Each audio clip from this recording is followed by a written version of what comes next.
जय गुरु जी, शुक्राना गुरु जी। गुरु जी महाराज का लख लख शुक्राना और सारी संगत जी का भी शुक्राना। संगत जी, जब हम गुरु जी की शरण में आ जाते हैं, अगर परिवार का एक सदस्य भी गुरु जी के साथ कनेक्ट हो जाता है, गुरु जी उसे अपने साथ जोड़ लेते हैं, तो गुरु जी पूरे परिवार को ब्लेस करते हैं, उसकी रक्षा करते हैं, उनको संभालते हैं। संगत जी, लाइफ में कितनी भी परेशानियां क्यों ना आ जाएं, लेकिन जब हम गुरु जी की शरण में आ जाते हैं तो गुरु जी हमेशा हमें संभालते हैं, हमारा ध्यान रखते हैं, हमें हर एक मुसीबत से बाहर निकाल देते हैं। संगत जी, आज का सत्संग हमारे साथ प्राची आंटी जी ने शेयर किया है कि किस तरह से गुरु जी ने उनके फादर को ब्लेस किया, उनको संभाला, उनका ध्यान रखा। संगत जी, बहुत प्यारा सत्संग है। सत्संग को पूरा जरूर सुने।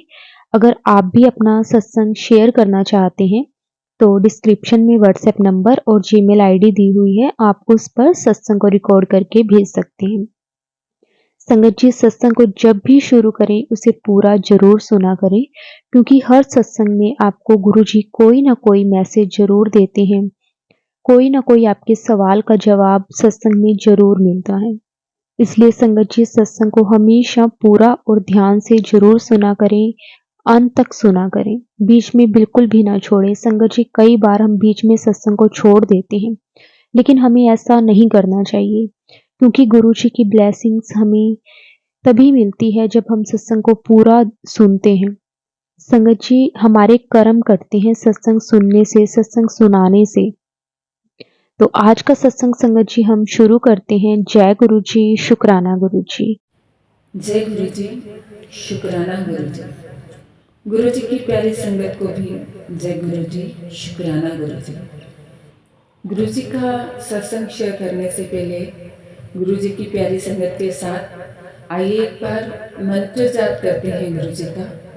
ओम नमः शिवाय, शिव जी सदा सहाय। ओम नमः शिवाय, गुरु जी सदा सहाय। संगत जी, मैं अपना नाम तो नहीं बताऊंगी, बट इतना ही काफी है कि मैं गुरु जी की बेटी हूँ और आज मैं गुरु जी के आज्ञा से, गुरु जी की कृपा से अपना पहला सत्संग शेयर करने जा रही हूँ। तो मैं बताने जा रही हूँ कि गुरु जी के साथ मैं कैसे कनेक्ट हुई, उन्होंने मुझे अपने साथ कैसे जोड़ा और मेरा हाथ कैसे पकड़ा। तो ये बात है 2070 की। तब मुझे एक आंटी ने गुरु जी के बारे में बताया, तो मैंने उनके बताने पे गुरु जी के बारे में सुना जरूर, बट मैंने बिलीव नहीं किया। और उस आंटी को बताया कि मेरे मम्मी पापा जिन गुरु जी को मानते हैं, मैं उन्हीं को ही मानती हूँ और हमारे घर में माता रानी की जो जोत जलाई जाती है, मैं ऐसे वैसे किसी गुरु पे विश्वास नहीं कर सकती। तो मैंने उनको इग्नोर कर दिया। तभी कुछ दिनों के बाद उस आंटी के घर में गुरु जी का सत्संग चल रहा था। अचानक से मैं वहाँ पहुँची, सत्संग खत्म हुआ था, तो मुझे गुरु जी का लंगर प्रसाद मिला।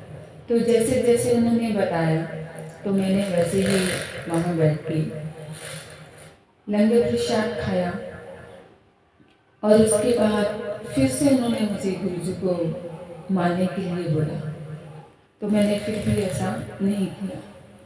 तो ये बात मैं तब गुरु जी के बारे में सुनती थी। तो कुछ समय के बाद 2018 4 सितंबर मेरे फादर साहब को हार्ट अटैक आया। तो एक वो मेजर अटैक था। तो जैसे कि गुरु जी, जैसे कि संगत जी, मैं और मेरी सिस्टर, मेरे फादर साहब जो है रेगुलर जॉब नहीं करते, ड्यूटी नहीं करते। मैं और मेरी सिस्टर जो है, हम लोग दोनों ही सत्संग करते हैं, जैसे कि जागरण वगैरह। तो घर में बहुत अच्छा पापा साथ जाते हैं, तो मालिक की कृपा से सब कुछ है। बट उसी दिन गणपति उत्सव चल रहे थे, तो मेरे पापा गणपति उत्सव पे गए हुए थे और मैं मेरी सिस्टर हम दोनों गए हुए थे। तो अचानक से पापा दोपहर शाम में गए, तो उन्हें नियर अबाउट 9 साढ़े 9 बजे ऐसा लगा कि उन्हें घबराहट होनी शुरू हो गई प्रोग्राम करने। तो वो गा रहे थे, अचानक से उन्हें पसीना आने लगा। पसीना इतना आने लगा कि जो उन्होंने कपड़े पहन रखे थे वो संगत जी सारे गीले हो गए। तो उन्होंने किसी को बिना बतलाए वहाँ से एक्टिवा उठाई अपनी और डॉक्टर के पास चले गए। जो डॉक्टर है वो हमारे फैमिली डॉक्टर हैं। तो उनका गेट उन्होंने जैसे ही वहाँ पहुँचे और नॉक किया और एक्टिवा भी गिरा दी और खुद भी गिर गए।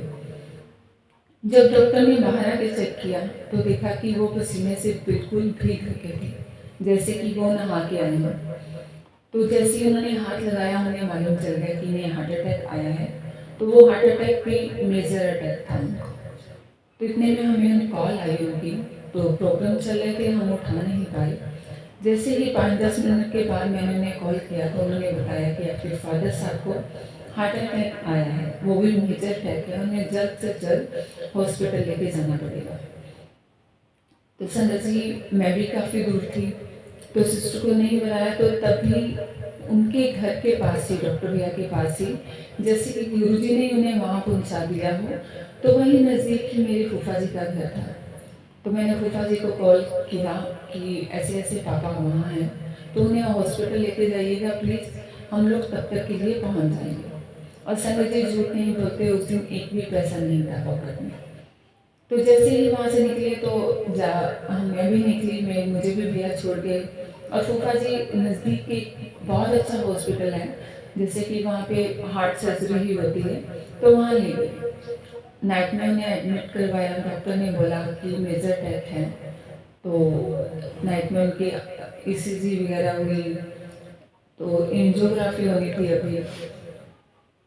तो उनको हमें मालूम चला जैसे ही अटैक है तो सभी घबरा गए। तो काफ़ी रिलेटिव्स जो हैं हॉस्पिटल पहुँच भी गए। तो संजय जी पापा को हार्ट अटैक आया तो डॉक्टर ने नाइट में, जब नेक्स्ट डे उन्होंने रखा, थर्ड डे उन्होंने उनकी एंजियोग्राफी करवाई। एंजियोग्राफी से मालूम चला कि उनकी एक नस जो है वो ब्लॉक है, तो उन्हें स्टंट डलवाना पड़ेगा। तो इतने में ही सेकेंड डे वो आंटी हॉस्पिटल आए पापा का पता लेने के लिए, और उन्होंने बहुत छोटा सा सबग्रुप, एक जैसे कि पॉकेट सबग्रुप होता है, वो मुझे दिया और पापा को कहा कि अंकल आपको कुछ नहीं होगा, आप गुरुजी को माथा टेकिएगा और इनका सबग्रुप अपने पास रखिएगा। मानिए संगत जी कि हम लोग वहाँ थे और जैसे ही डॉक्टर ने बोला कि इनको स्टंट डलवाना पड़ेगा, हमारे पास इतने पैसे नहीं थे कि हम पापा का इलाज प्रॉपर करवा सकें और उनको स्टंट डलवा सकें। और सेकेंडली उनकी एज भी नहीं थी, 60 के हैं, तो हमें ये था कि वो स्टंट डलवाने के बाद भी एज के इफेक्ट के हिसाब से कि वो सहन कर पाएंगे उसको या नहीं। तो हमने डॉक्टर को बोल दिया कि नहीं, हम लोग लेके जा रहे हैं, आप हमें छुट्टी दे दीजिए। तो डॉक्टर को जैसे ही मैं बात करने के लिए कि डॉक्टर ने मुझे एक ही बात बोली कि मैडम अभी तो आप लेके जा रहे हो, हमारे पास नहीं तो किसी के साथ भी, किसी डॉक्टर, किसी और डॉक्टर के साथ भी आप कंसर्न करोगे तो आपको 3 महीने के बीच बीच में स्टंट डलवाना पड़ेगा। तो संत जी हम पापा को घर ले आए। आने के बाद हमने गुरुजी का स्वरूप वैसे ही साथ में लेके आए और घर पे तब 8 सितंबर इवनिंग में पापा घर आए। 2018 की बात है। तो जब वो 4-5 दिन के बाद घर आए तो घर पे हमारे गणपति जी विराजमान थे तब, क्योंकि मामा गणपति उत्सव का वो फर्स्ट वो था हमारे घर में जब गणपति जी आए थे, सेकंड टर्म आए थे तब, सॉरी संगत। तो उनकी पूजा भी पापा ने बड़े पंडित जी से बड़ी विधि के साथ करवाई। तो मम्मा बहुत ज़्यादा, तो उस दिन उनका एनिवर्सरी थी जिस दिन वो हॉस्पिटल से घर आए थे, तो हमें वो भी भूल गई। तो जैसे ही पापा घर आए उसके बाद हमने उन्हें प्रॉपर, मतलब कि होती है मेडिसिन के साथ हमने उन्हें फ्रूट्स वगैरह भी प्रॉपर देने शुरू कर दिए कि नहीं, डाइट का थोड़ा ख्याल रखा। और गुरुजी की ऐसी कृपा हुई, जिस डॉक्टर ने बोला था कि 3 महीने के बीच बीच आपको स्टंट करवाना पड़ेगा। संगत जी आज 2023 है, तो आज वही फादर उस दिन के बाद ना तो हम लोग डॉक्टर के पास गए, मतलब कि ना तो डॉक्टर की हमें नीड पड़ी इतनी। हाँ, जो रेगुलर मेडिसिन है वो तो चल रही है होम्योपैथिक, बट उसके बाद कभी नीड नहीं पड़ी डॉक्टर की, ऐसी कोई मेजर प्रॉब्लम नहीं थी उसकी, क्योंकि ये गुरु जी की कृपा थी कि वो घर आए और गुरु जी ही वहाँ पहुँच गए उन्हें ब्लेस करने के लिए। तो आज भी मेरे फादर साहब ब्लेस्ड हैं, तो सिर्फ गुरु जी की वजह से। शुक्राना गुरु जी, बहुत बहुत शुक्राना गुरु जी। तो उस दिन जब पहुँचे तो उसके बाद मेरा कुछ बिलीव होने लगा कि नहीं गुरु जी। तो तब मुझे ये नहीं मालूम था कि यूट्यूब पर ऐसे सत्संग आते हैं, तब मैं ये नहीं सुनती थी। और भी बहुत सारे सत्संग हैं। अभी बताती हूँ कि कुछ दिन पहले सॉरी संगत जी, कुछ दिन पहले मैं एक प्रोग्राम पे खड़ी हुई थी, शो लगा रही थी, तो इतने में ही शो शुरू होते होते काफ़ी टाइम लग गया। तो मैं सोचने लगी कि आज सत्संग नहीं सुना, तो मैंने अपने कान के पास अपना मोबाइल रखा और देखते हिसाब से जो रोज़ का सत्संग आता है उसे सुनने लगी। तो इतने में ही गुरु जी का एक सत्संग आया और उसमें उन्होंने बोला कि मैं वाइट रंग के कबूतर के रूप में तुम्हें दर्शन दूंगा। तो मैं टेरिस पे थी, सबसे ओपन था शो, तो मैं उस तरफ देखने लगी कि गुरुजी मुझे ज़रूर ब्लेस करने के लिए पहुँचने वाले हैं। बहुत सारे कबूतर थे वहाँ पे, मैं बहुत टाइम देखती रही और इतने में एक वाइट रंग का कबूतर, मेरा प्रोग्राम शुरू होने से पहले वाइट रंग का कबूतर ऐसे ही उड़ान भरते हुए पास से निकल गया और खूब दूर तक मैं उसे देखती रही और मैंने बहुत बहुत शुक्राना किया गुरु जी का कि गुरु जी आपने बोला था कि मैं आऊँगा, तो आप किसी भी रूप में आप जब आते हैं तो हम आपको पहचान नहीं पाते। गुरु जी हमें माफ़ कीजिएगा, क्योंकि गुरु जी का हर दिन मैसेज आता है मुझे कि कल मैं आ रहा हूँ तो मैं चाह पी के जाऊँगी, तो मैंने पहचानेंगे। तो मैं उस दिन का वेट करती हूँ और जो भी मेरे घर पे इंसान आता है, जो शख्सियत आती है, तो उसे मैं देखती हूँ कि ये गुरु जी के ही रूप में मेरे घर आया है। तो इसलिए बहुत बहुत शुक्राना गुरु जी कि आपने मेरे फादर साहब को इतना ब्लेस किया। और आगे की जर्नी जो है संगत जी आपके साथ शेयर करूँगी एक सत्संग में, जो गुरु जी ने मतलब कि मुझे मेरा हाथ पकड़ा और मुझे इतने बुरे वक्त से निकाल के बहुत अच्छा वक्त दिया, बहुत अच्छा समय मेरा चल गया है और ये सब कुछ गुरु जी की कृपा से ही हो सकता है। गुरु जी की कृपा के बिना हम लोग सभी अधूरे हैं। तो आप सभी को ही कहूँगी गुरु जी प्लीज़ गुरु जी के सत्संग को जरूर सुना करें, क्योंकि गुरु जी का सत्संग सुनते सुनते ही उसी सत्संग में हमें गुरुजी ब्लेस कर देते हैं और जो भी हमारी टेंशन होती है उसे दूर कर देते हैं। हाँ, हम लोग गलतियों का पुतला है, बहुत सारी गलतियाँ कर देते हैं, मैंने भी बहुत सारी की हैं संगत जी। तो मैं हर सत्संग में बताऊंगी मैं कि गुरु जी ने मुझे हर एक प्रॉब्लम का सलूशन कैसे दिया, हर एक प्रॉब्लम से कैसे निकाला। संगत जी, इसी के साथ अपना सत्संग मैं समाप्त करती हूँ।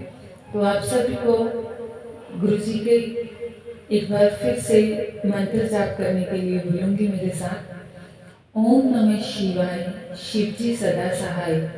ओम नमः शिवाय, गुरु जी सदा सहाय।